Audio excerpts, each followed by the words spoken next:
The crystal towers of Valdris Prime reached high into the purple sky. Inside the biggest tower, panic filled the air like smoke. Ambassador Kale Tharos looked around the great hall where hundreds of alien beings sat in fear. His hand shook as he held the emergency report. "They have taken 3 more systems," he said, his voice breaking the heavy silence. "The harvesters are moving faster than we thought." High geneticist Vera Neth stood up from her seat. Her blue scales caught the light as she moved. "The calculations are clear. At this speed, they will reach the core worlds in 2 months, maybe less." The hall erupted in worried voices. Some aliens made clicking sounds with their mouths. Others hissed or growled. Fear sounds the same in any language. Fleet Commander Zorf hit his fist on the table. His thick gray skin was covered in scars from many battles.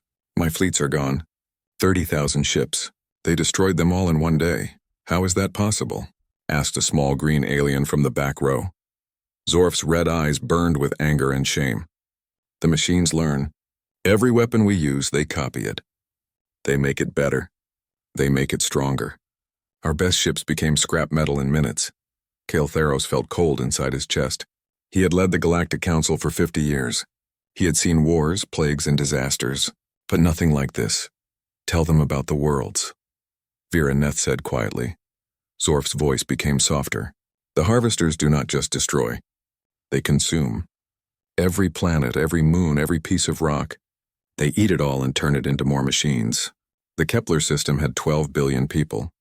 Now there is nothing, just empty space and metal ships." A female alien with long tentacles for arms began to cry. Others joined her. The sound filled the hall like a sad song. "There must be something we can do," said another council member. "Some weapon we have not tried." "We have tried everything," Zorf replied. "Energy weapons, kinetic bombs, biological warfare. Nothing works. They adapt to everything in ours." Kale Tharos walked to the center of the hall. His people had built this council to bring peace to the galaxy. They had ended wars, shared knowledge, and helped millions of species grow and learn together. Now he watched it all crumble. "How long do we have?" he asked. Vera Neth checked her datapad. 6 weeks until they reach the Andromeda sector. 3 months until they arrive here. Then we are dead," someone whispered. "No," Kale Tharos said firmly. "We are not dead yet. There must be options we have not considered." He turned to his assistant, a young Valdrian with silver skin. "Bring me the restricted files." "All of them." The assistant looked surprised. "Sir, those files are classified. Council members need special permission to—" "Bring them now," Kale Tharos said. "We are facing extinction. There is no time for rules." Minutes later, the assistant returned with a floating data cube. The red warning symbols on its surface showed how dangerous the information inside was. "Search for any species we have not contacted," Kale Tharos ordered. "Any world we have marked as too dangerous to approach." The cube projected images into the air. World after world appeared and disappeared. Most were marked as uninhabitable or hostile environment. Then one world appeared that made everyone gasp.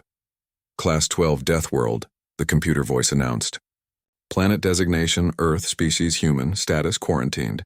Warning, do not approach." Vera Neth read the file quickly. "This world is in the outer rim. The gravity is twice what most species can handle. The atmosphere contains poison gases. The surface has extreme weather that changes without warning." "What about the people?" Kale Tharos asked. "The humans," Vera Neth continued reading, "are listed as extremely dangerous. They fight wars against their own species. They have weapons that can destroy their entire world. They show no fear of death in battle." Fleet Commander Zorf laughed, but it was not a happy sound. "And you think these savages can help us?" "The harvesters destroyed fleets with technology 1,000 years ahead of these humans." "Look at this," Vera Neth said, pointing to another part of the file. "They have been monitoring our communications. For decades. They know about the galaxy, but they have never tried to contact us." "Why would they stay hidden?" asked the female alien with tentacles. Kale Tharos studied the images of Earth. Blue oceans, white clouds, green and brown land. It looked beautiful, but the data said it was a nightmare world where only the strongest could survive. "Maybe," he said slowly. "They are waiting for us to contact them." "This is madness," Zorf said. "Even if we could reach them, why would they help us?" "We classified their world as too dangerous to visit. We marked them as violent primitives." "Because," Kale Tharos replied, "they are the only species in the galaxy that we have never tried to contact. Everyone else has failed against the harvesters. Perhaps we need someone who thinks differently. The hall fell silent again. Outside the crystal windows, ships filled the sky as refugees fled from the advancing harvesters. Millions of beings looked to the Council for answers, for hope, for salvation. The file says they have nuclear weapons, Vera Neath continued. Chemical weapons. Biological weapons. They have created machines that think for themselves and then fought wars against those machines. They fought their own artificial intelligence? Zorf asked, suddenly interested. Multiple times, according to these records. And they won. Kael'Theros felt something he had not felt in weeks, a tiny spark of hope. If they can fight machines that think, maybe they can fight the harvesters. Or maybe, Zorf said darkly, they will see us as another threat and destroy us too. Then we die fighting instead of hiding, Kael'Theros replied. At least that is an honorable death. He looked around the hall at hundreds of frightened faces, representatives of species that had lived in peace for thousands of years. People who had never known real war, real hunger, real fear of extinction. I call for an emergency vote, he announced, all in favor of making first contact with the human species of Earth. One by one, hands, tentacles, claws, and other appendages rose into the air. Not everyone voted yes, but enough did. The motion passes, Kael'Theros said. May whatever God still watch over us have mercy on our souls.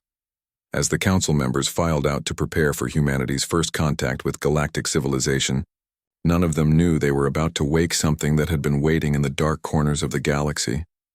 Something that had been preparing for war. The galactic ship appeared in Earth's solar system like a silver needle against the black sky. Ambassador Kael'Theros stood on the bridge, watching the blue and white planet grow larger on the viewing screen. His stomach felt tight with worry. Are you certain they know we are coming? He asked Vera Neath. The blue-scaled scientist checked her instruments. Their communication networks have been very active since we entered the system. They definitely see us. No weapons targeting us yet, reported Zorf from the tactical station. But I am reading massive energy signatures from the asteroid belt. And those moons around the gas giants are not natural. What do you mean? Kael'Theros asked. They are artificial, hollow. Someone built them. Zorf's voice carried surprise and worry. This species has been busy. The ship's communication system crackled to life. A voice spoke in clear galactic standard language. Unknown vessel, this is Earth Defense Control. You are entering restricted space. State your purpose. Kael'Theros looked surprised. They speak our language? More than that, Vera Neath whispered, checking her readings. Their signal is coming from multiple points across the planet, and from space stations we cannot see. Unknown vessel, the voice repeated. You have 10 seconds to respond or you will be escorted away from this system. This is Ambassador Kael'Theros of the Galactic Council, he said into the communicator. We come seeking urgent aid. The galaxy faces an extinction-level threat. A long pause followed. Then a different voice answered. This one sounded older, more serious. Ambassador Theros, this is Admiral Kim Dae-ho of Earth Defense Fleet. We have been monitoring galactic communications for some time. We know about your harvester problem. The aliens on the bridge looked at each other in shock. They knew about the harvesters? If you know about the threat, Kael'Theros said carefully, then you understand why we need your help. Perhaps, Admiral Kim replied. But first you will land at the coordinates we are sending you. Come alone. No weapons. No escorts. Admiral, Zorf interrupted. We have families, civilians aboard this ship. We seek refugee status for— No. Admiral Kim's voice cut through like a blade. One ship. Small crew. Everyone else stays in orbit until we decide if we can trust you. Kael'Theros felt his pride stung. No one had ever spoken to a Galactic Council ambassador this way. But then he remembered the files about human aggression and swallowed his anger. We accept your terms, he said. 2 hours later, Kael'Theros walked down the shuttle ramp onto Earth's surface. The gravity hit him like a weight on his shoulders. The air felt thick and hard to breathe. How did anything survive on this world? A woman in a dark blue uniform waited for them. Her black hair was pulled back tight and her eyes were sharp and intelligent. I am Dr. Park Soo-jin, xenobiologist and first contact specialist.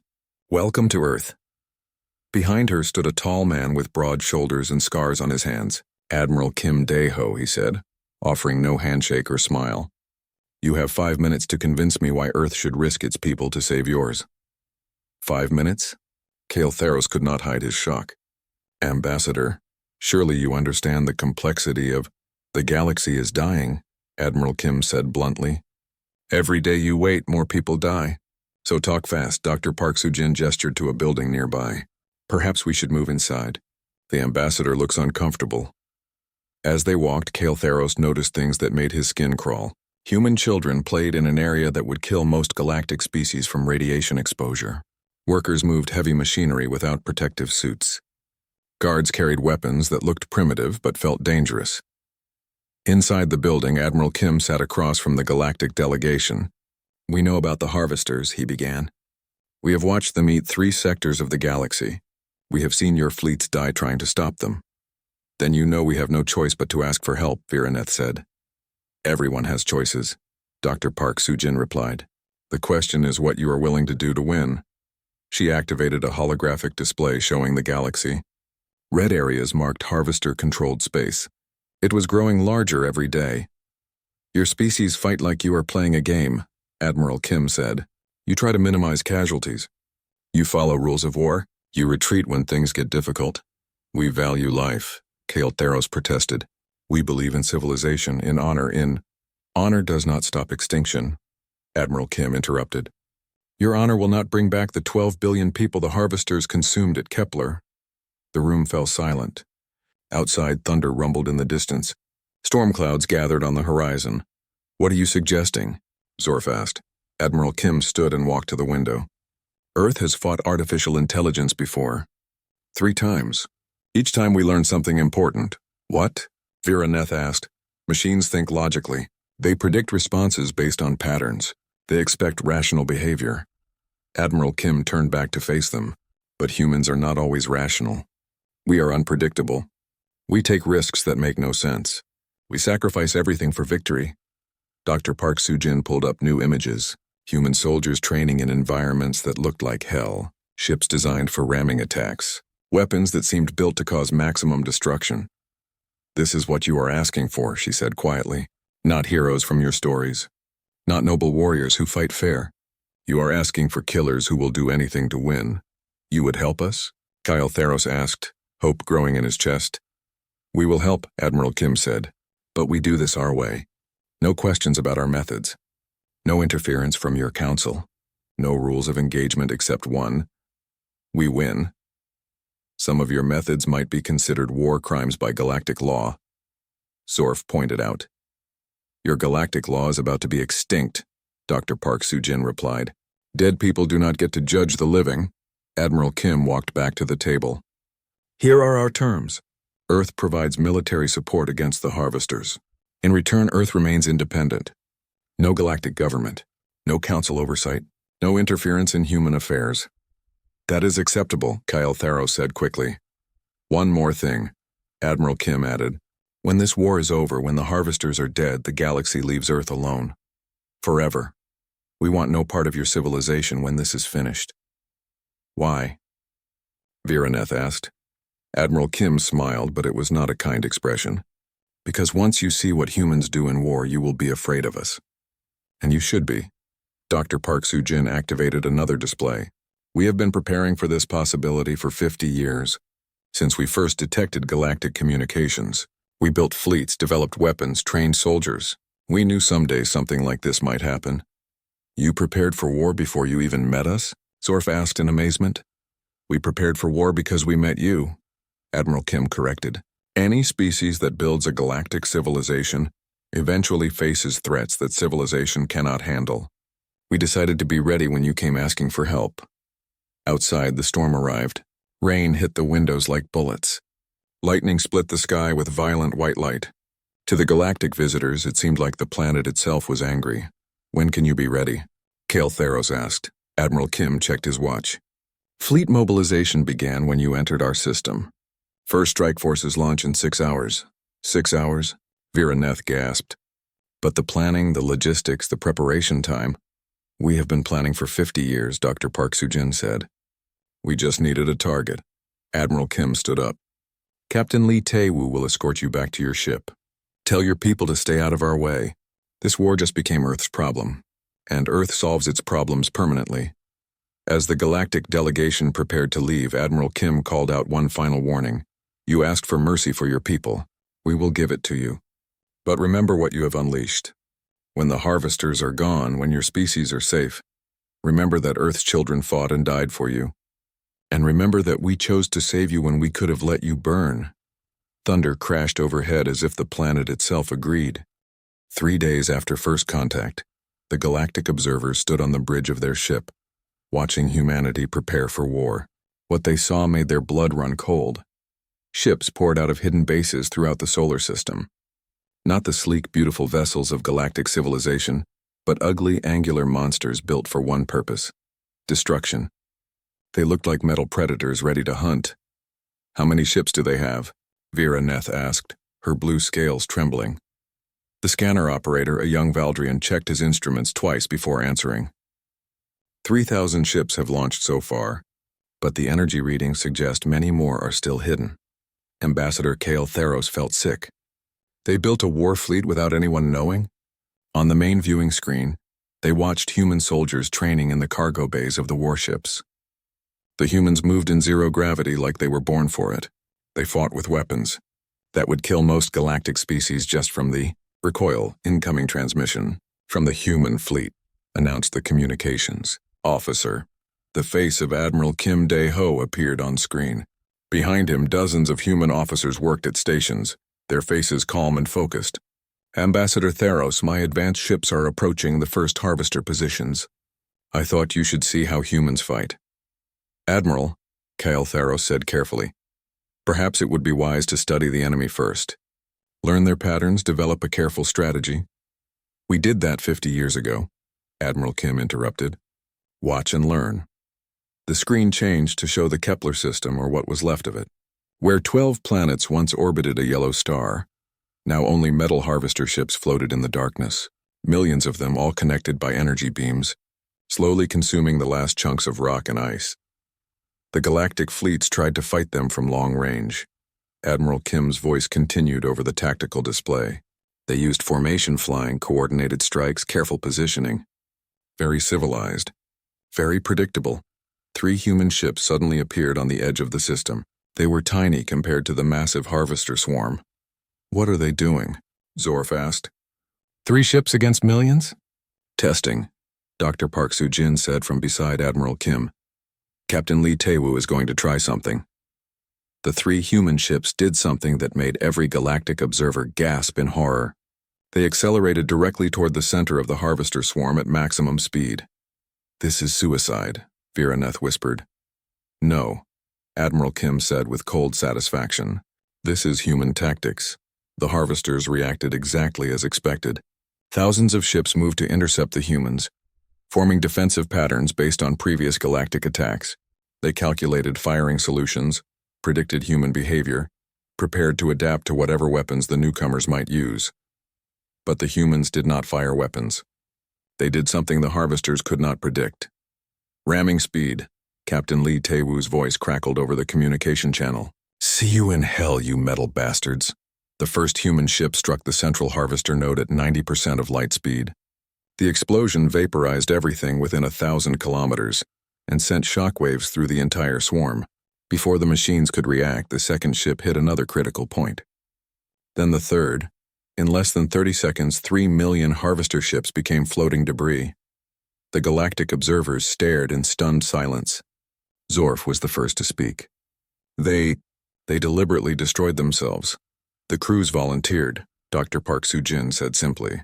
Captain Lee Tae-woo has a wife and 2 children. Captain Choi Min-ho just became a grandfather last month. Captain Yoon Jae-young was supposed to get married next week. And they chose to die? Vera Neth could not understand. They chose to win, Admiral Kim corrected. The difference is important. More human ships arrived in the system. These ones did not ram the enemy. Instead, they released clouds of small objects that looked like metal dust. What are those? Theros asked. Nanobots, Dr. Park Soo-jin explained. Microscopic machines designed to infiltrate harvester systems and cause chaos. We call them virus bombs. The effect was immediate. Harvester ships began firing on each other. Their coordination broke down. Ships that had functioned as one mind for 1 million years suddenly became confused, angry, desperate. The nanobots convinced the harvesters that other harvester ships are enemy targets. Admiral Kim said, "They cannot adapt to this because they cannot trust their own sensors anymore." While the machines fought each other, human ships moved through the system like sharks. They targeted the largest harvester vessels with weapons that seemed impossibly powerful for such small ships. Magnetic pulse cannons, Dr. Park Soo-jin noted as another massive enemy ship went dark. They overload the electrical systems. Very effective against machines. Why did our fleets never try these tactics? Zorf asked, his warrior's pride clearly hurt. Because your fleets fight like civilized beings, Admiral Kim replied. You try to minimize casualties. You follow rules. You retreat when things get dangerous. You value your ships and your people too much to sacrifice them. And that is wrong? Kael'Theros asked. It is not wrong, Dr. Park Soo-jin said gently. It is just not enough. The harvesters do not care about rules. They do not negotiate. They do not show mercy.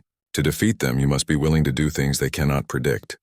On the screen, they watched human soldiers in powered armor boarding damaged harvester ships. The soldiers moved through the alien corridors like they were walking through their own homes, despite the toxic atmosphere and deadly radiation. How are they surviving in there? Viraneth asked. Enhanced humans, Admiral Kim said. Genetic modifications, cybernetic implants, chemical boosters. We have been improving our soldiers for combat in environments that would kill normal humans. You changed your own people? Kael'Theros was horrified. They volunteered, Dr. Park Soo-jin said.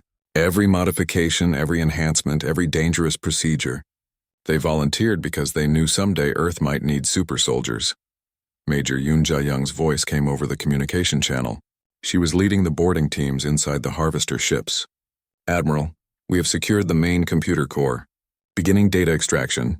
Excellent work, Major. What have you found? The machines are more advanced than we thought, but also more limited. They can only think in patterns they have seen before. They have no creativity, no ability to imagine new solutions. They are perfect at copying but terrible at innovation. That is their weakness, Admiral Kim said to the Galactic observers. They expect rational, predictable opponents. Humans are neither rational nor predictable. Another group of human ships appeared in the system. These were larger, stranger-looking. They carried massive cylinders that pulsed with dangerous energy. What are those? Zorf asked, though he was afraid to know the answer. Stellar torpedoes, Admiral Kim said casually. Each one contains the compressed matter from a small star. We fire them into the center of harvester formations and trigger artificial supernovas. You weaponize stars? Viraneth's voice was barely a whisper. Engineer Han So-young spent 20 years figuring out how to do it safely, Dr. Park Soo-jin said with obvious pride. Well, safely for us, not so safe for the enemy. The first stellar torpedo detonated in the heart of the remaining harvester fleet. The explosion lit up the entire system like a second sun. When the light faded, nothing remained of the machines except scattered atoms. The Kepler system is clear, Major Yoon Ja-young reported. No harvester presence detected. Beginning sweep for survivors and salvage. Admiral Kim turned to face the Galactic delegation. That was one system. The harvesters control 47 systems.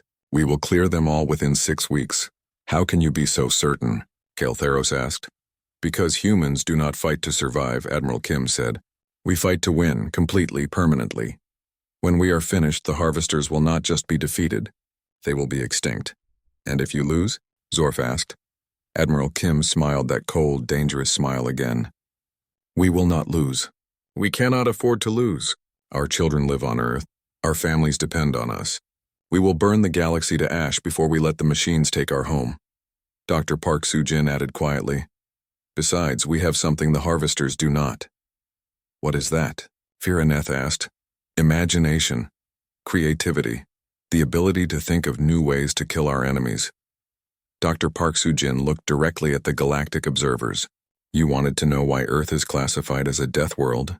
It is not because of the environment. It is because of what the environment created. Predators who learned to hunt prey much larger than themselves. And now the biggest prey in the galaxy has made the mistake of threatening our pack. As the human fleet prepared to jump to the next harvester system, Ambassador Kael'Theros realized they had not just asked for help. They had awakened something that had been sleeping in the dark corners of space, something that had been waiting for a worthy enemy, and now that enemy was about to learn why humans had survived on a death world for so long.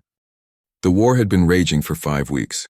Across 47 star systems, human forces fought the Harvesters with a brutality that shocked their galactic observers. Where civilized fleets had failed, human tactics succeeded through sheer, terrifying effectiveness.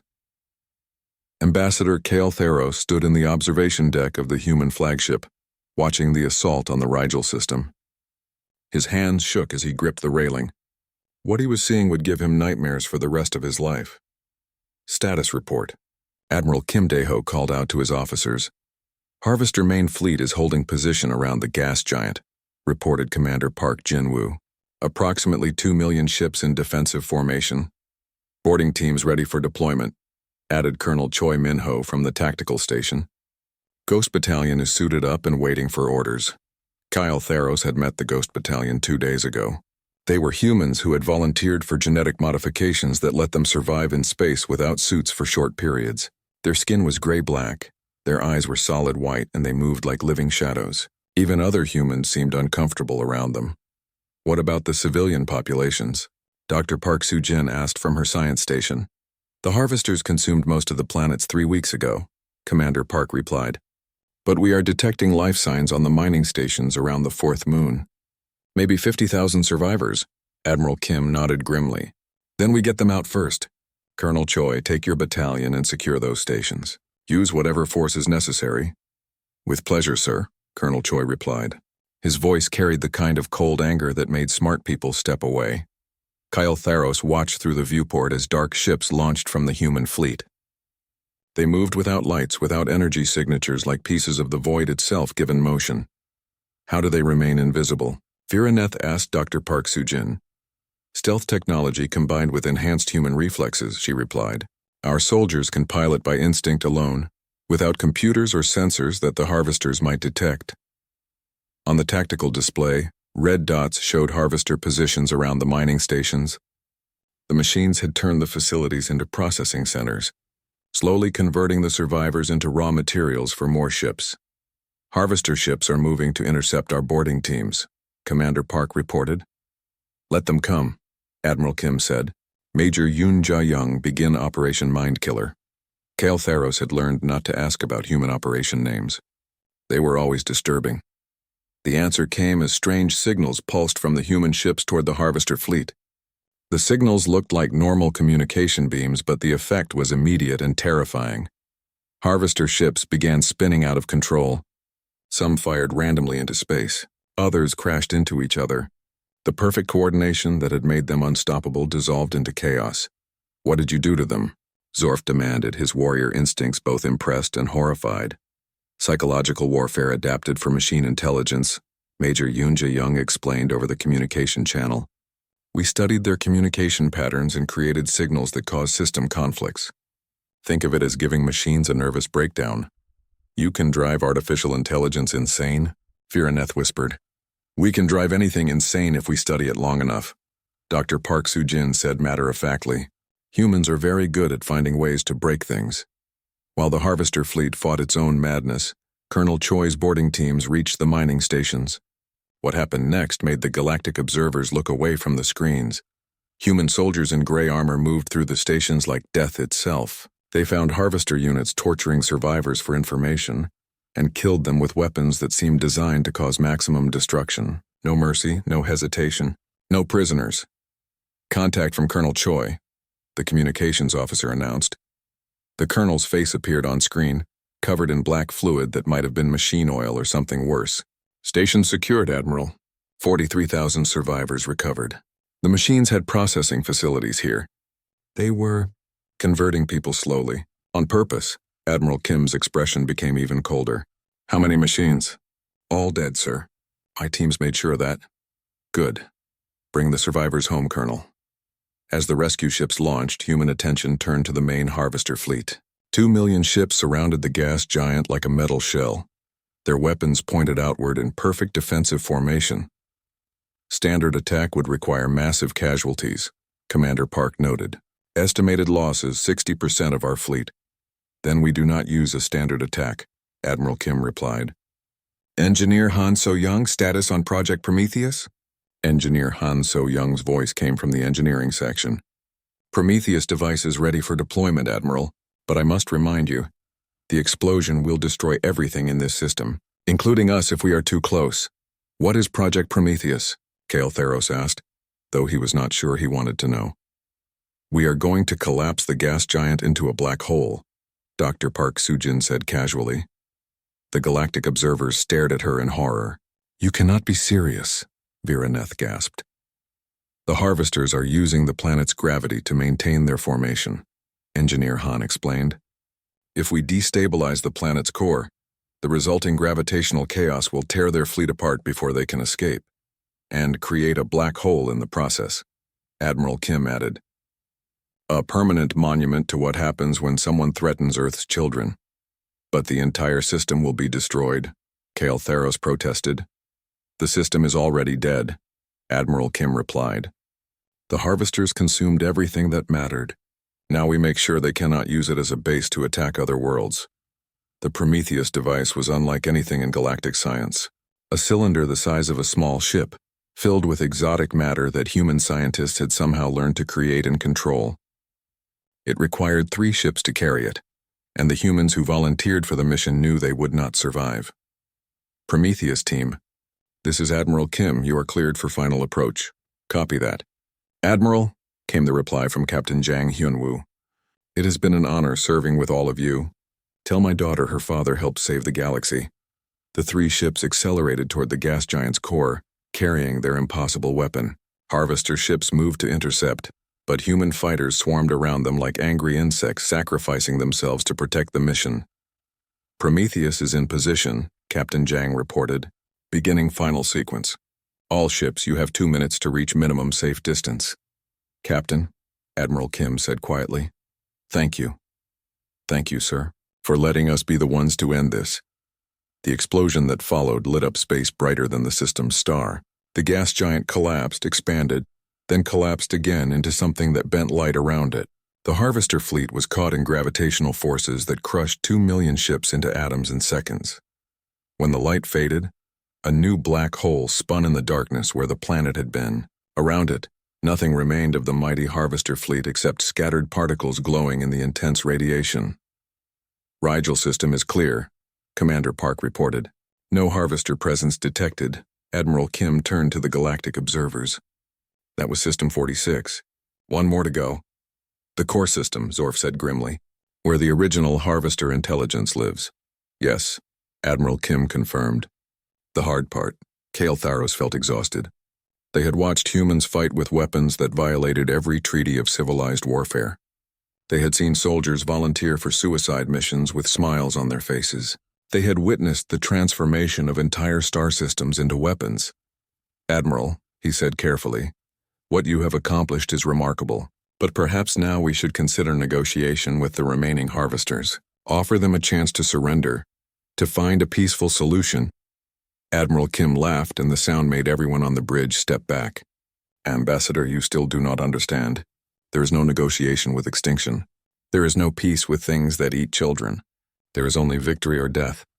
Dr. Park Sujin checked her reports. The final system contains the original harvester core intelligence. It has been building defenses for 1 million years. The artificial intelligence there is not just a machine, it is the mind that created all the others. Then we kill the mind, Admiral Kim said simply, and make sure it never thinks again. How? Viraneth asked. Admiral Kim smiled his cold, terrible smile. With the most human weapon of all. Creativity, innovation, the ability to imagine new ways to destroy our enemies. He turned to address his entire fleet. All ships prepare for final jump. We are going to end this war the way humans end all their wars. Completely. As the human fleet prepared to enter the last harvester system, Kale Theros realized something that chilled him to his bones. The humans were not just winning this war, they were enjoying it. And when it was over, when the galaxy was safe, these terrifying creatures would return to their quiet blue world and wait for the next threat. The galaxy would be saved, but it would never be the same. The final system was a nightmare made of metal and malice. Where once 3 suns had warmed a dozen worlds, now only the harvester core remained. A construct the size of a planet, built from the consumed remains of everything that had once lived here. Admiral Kim Dae-ho stood on the bridge of his flagship, watching the enemy stronghold through the viewports. Around the core, millions of defensive platforms floated in perfect formation. This was where the Harvester intelligence had been born 1,000,000 years ago. This was where it would die today. Energy readings are off the charts, Commander Park Jin-woo reported. The core is drawing power from all three suns through massive collection arrays. Defensive fleet strength? Admiral Kim asked. 10 million ships, Colonel Choi Min-ho replied grimly. All of them larger and more advanced than anything we have faced before. And they are not acting randomly. The core intelligence is controlling them directly. Ambassador Kale Tharos gripped the railing with shaking hands. Admiral, perhaps we should reconsider.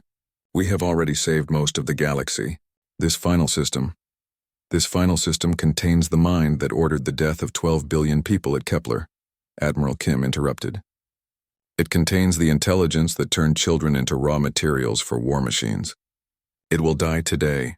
Dr. Park Soo-jin studied the tactical display. The core is adapting to every weapon we have used. It has learned from the previous battles. Our normal tactics will not work here. Then we use tactics it cannot learn from, Admiral Kim said, because it has never faced them before. He activated the fleet-wide communication system. All ships, all crews, this is Admiral Kim. Today we end the war that has consumed our galaxy. Today we kill the mind that threatens our children. Operation Deathworld is now active. Kale Tharos had learned to fear human operation names, but this one made his blood freeze. What is Operation Deathworld? Vera Neth asked. Something we hoped we would never have to use, Dr. Park Soo-jin replied quietly. The most dangerous plan humanity has ever conceived. The human fleet began to move, but not in any formation the galactic observers recognized. Ships spread out across the entire system, moving to positions that seemed random and chaotic. Harbinger teams, begin deployment, Admiral Kim ordered. From hidden compartments in the human ships, thousands of small objects launched into space. They looked like metal spheres, each one no larger than a human fist. What are those? Zorfast. Seeds. Engineer Han So-young replied from the engineering section. Each one contains a complete human artificial intelligence, compressed down to quantum storage. We call them digital ghosts. The spheres moved through space like living things, dodging harvester patrols and energy beams. They seemed to dance around the enemy fire, guided by an intelligence that thought faster than any machine. The harvesters are trying to intercept them, Commander Park reported, but the digital ghosts are learning and adapting faster than the enemy can track. How is that possible? Vera Neth asked. Because they are not just artificial intelligence, Dr. Park Soo-jin explained. They are copies of human minds. Volunteers who allowed their consciousness to be transferred into quantum storage. They think like humans, but at computer speed. The first digital ghost reached the outer defensive ring and disappeared into a harvester ship. Seconds later, that ship turned and began firing on its neighbors. The ghosts are infiltrating the harvester network, Major Yoon Ja-young reported. They are spreading through the enemy fleet like a virus. But the core intelligence will adapt, Colonel Choi warned. It will find a way to stop them. Not if we do not give it time, Admiral Kim replied. All ships begin final approach. Maximum speed, no evasion patterns, straight at the core. Sir, Commander Park said urgently. That is suicide. The defensive platforms will destroy us long before we reach the core. Not if we give them something else to worry about first, Admiral Kim said. Engineer Han, activate Project Starbreaker. Kale Tharos watched in horror as the three suns in the system began to flicker.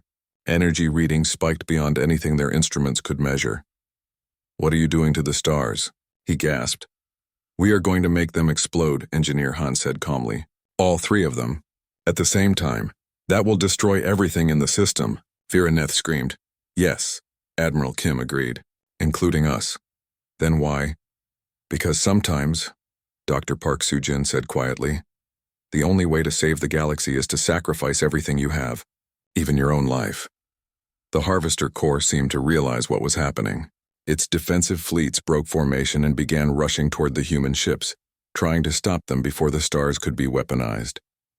But the human fleet did not try to fight the approaching enemy.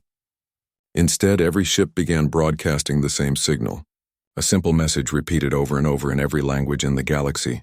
For Earth, for our children, for the future. Admiral, Commander Park said, we have penetrated the outer defenses. Range to the core, 50,000 kilometers.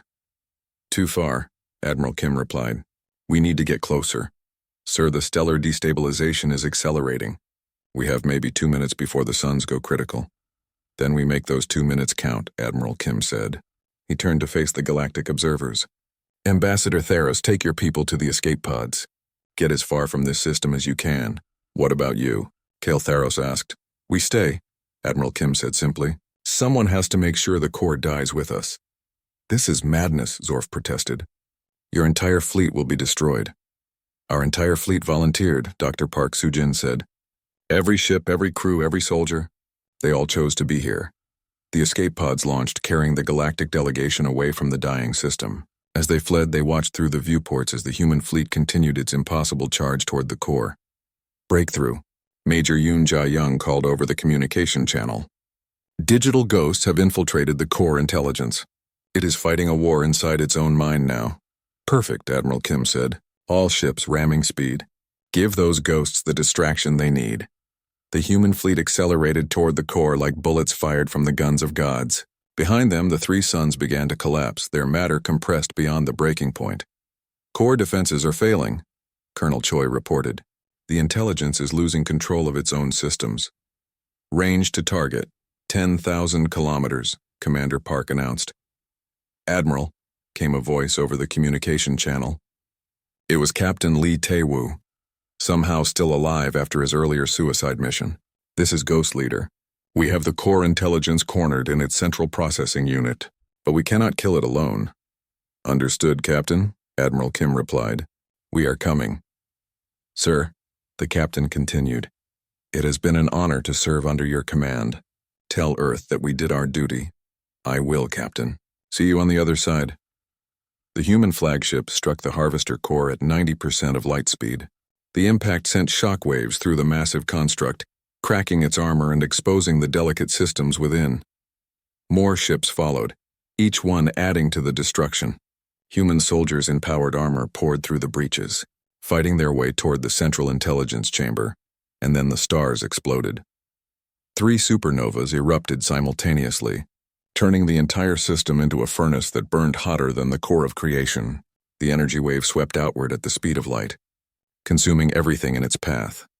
The Harvester core, built to survive for millions of years, lasted exactly 4 seconds against the combined fury of 3 dying stars. When the light faded, when the radiation cleared, when the debris stopped glowing, nothing remained but empty space and the memory of what had happened here. The galactic delegation's escape pod drifted in the void, its occupants staring at the place where an entire star system had once existed. They are all dead, Viraneth whispered. No, Kyle Theros said quietly. They are heroes. A communication signal reached their pod. It was from Earth, transmitted before the final battle. Admiral Kim Dae-ho's image appeared on their small screen. Ambassador Theros, if you are receiving this message, then the war is over and humanity has paid the price for victory. I want you to understand something important. The Admiral's face was calm, peaceful even. Behind him, human officers worked at their stations, preparing for a battle they knew they would not survive. Earth did not save the galaxy because we are noble or heroic. Admiral Kim continued.